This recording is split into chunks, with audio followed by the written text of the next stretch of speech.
What's up, guys? It's Teague, and I'm back with another deck profile for y'all today. Today we're going to be taking a look at a little bit of an older deck. I've got a Tellarknight build that I put together that works as a great stun deck to really kind of lock your opponent out of the game and do some classic Tellarknight plays. So, without further ado, let's go ahead and dive on in. And we're going to move the extra deck out of the way here, and we will go ahead and get started. So first up, of course, you're going to have triple Tellarknight Deneb. Deneb is your best starter card, as when she is summoned, you get to search one Tellarknight monster from your deck and add it to your hand.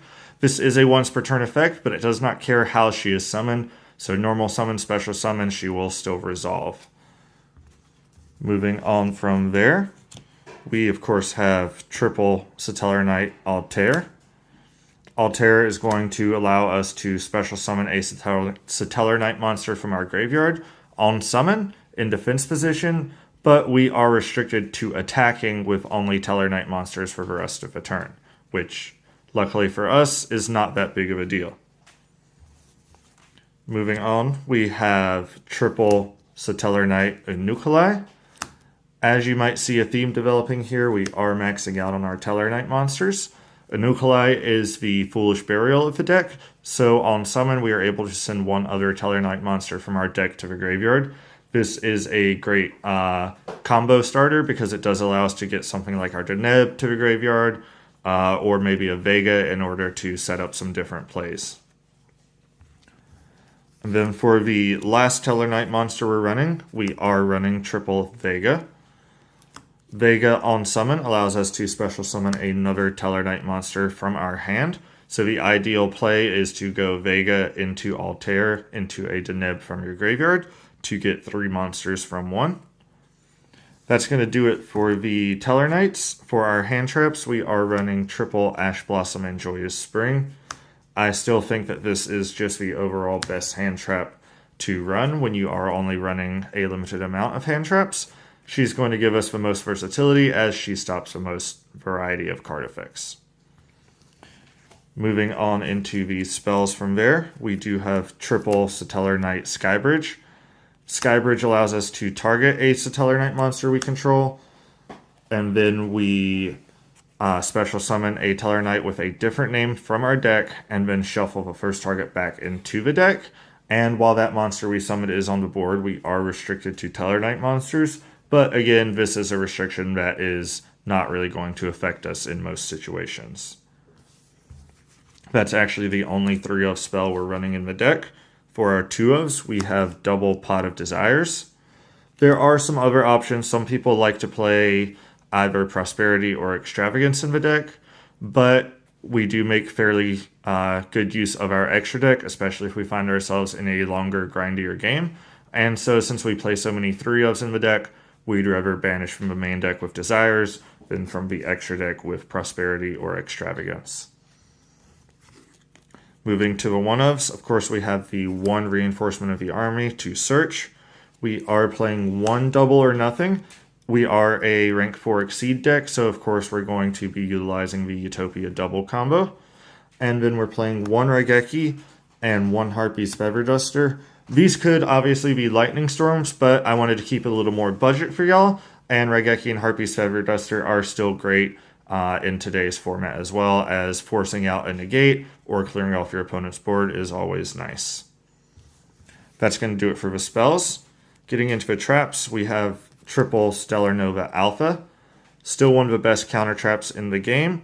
We're going to, when a spell, trap card, or monster effect is activated, we are going to tribute 1 Tellarknight monster we control, draw a card, negate that activation, and then destroy the card. From there, we are playing triple Call of the Haunted. Anyone that is familiar with Tellarknights will know that this is a staple in the deck, as we're able to bounce it back with Trigger and loop it multiple times in order to keep making our plays every single turn. And speaking of continuous traps, we are actually going with triple Fiendish Chain as well.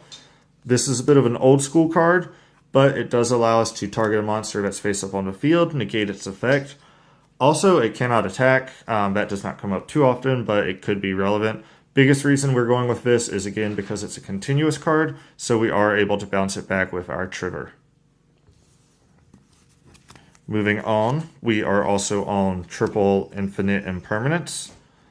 Imperm is acting as our other hand trap alongside Ash Blossom and Joyous Spring, but since we are more of a stun deck or a control deck, we wanted more traps in, and since this does potentially also give us the double negation, if we have it set, it can negate a spell or trap activated in the same column as it, and so I think it's a great choice for the deck.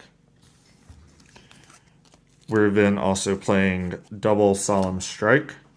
Just wanted a powerful effect negation that our opponent could not respond to, so if we go first and we get this set, even if they get a negate on board, we still have an out to it, or if we're going second, we can always set up a Solemn Strike alongside something else to eliminate a threat from their board when they go to negate. And then for the last two cards in the main deck, we are actually going with Storming Mirror Force. This is a little bit of a throwback, but most people nowadays don't really expect battle traps, and Storming Mirror Force's ability to just clear off an entire board of threats is still very powerful even today, especially when your opponent may not be playing around it, so maybe they only have monster negation on board and are unable to respond to a Storming Mirror Force, and you just get to clear off their entire board. So that's going to do it for the main deck, guys. We are at 40 cards. Because of such a low monster count, we want to ensure that we have the best chance of seeing our Tellarknights. Getting on into the extra deck, we're going to start with the links because we are only playing one, and that's going to be Bujinki Ahashima. The reason we're playing Ahashima is because it just takes two level 4 monsters, or two monsters with the same level, and we only play level 4 monsters. And then when it's link summoned, we get to special summon two monsters, one from our hand and one from the graveyard. And then immediately after they are summoned, we get to Exceed Summon. And so the idea here is we can bring out one Tellarknight from our hand, one from our graveyard, and then go into any of our Exceeds monsters that we need at the time. And then if an Exceeds monster activates its effect while it's being pointed to by Ahashima, then we get to target a spell or trap card our opponent controls and destroy it. So we can basically use two Tellers to go into Ahashima, bring out two more Tellers, and go into our plays and also get some additional disruption through that pop through Ahashima.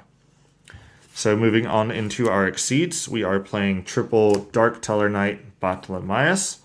This was a great addition for the deck a couple years ago, since Battlemias only requires two Tellarknight monsters to make, and then has the ability to allow us to detach a material and exceeds a Tellarknight monster from our extra deck on top of Battlemias, essentially turning Trigger and Deltaros into a 2-card Exceed rather than the 3-card Exceed that they were before, which makes them a lot easier to get out, especially on your first turn. Speaking of Trigger, we are playing 3 of it.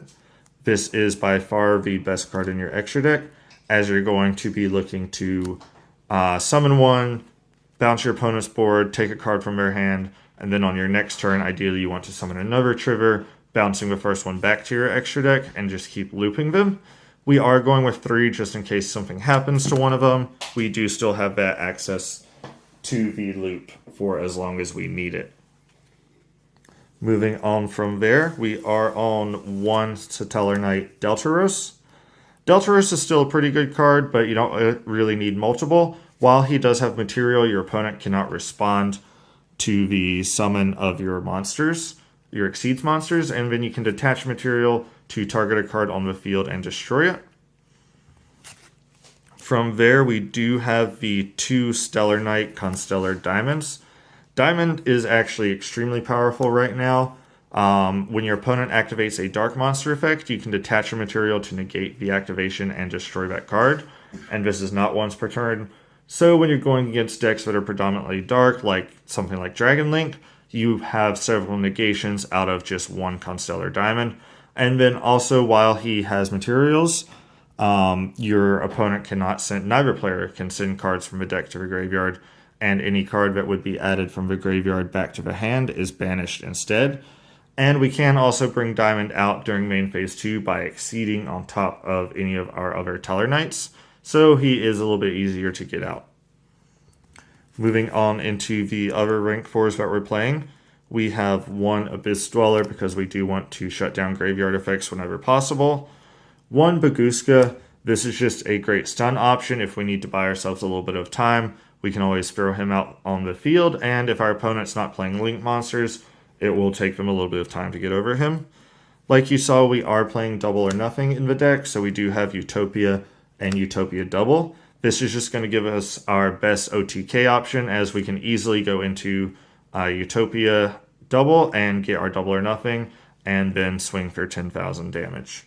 And then for our last Exceeds monster that we're playing, we do have the 1 Divine Arsenal double A Zeus Sky Thunder.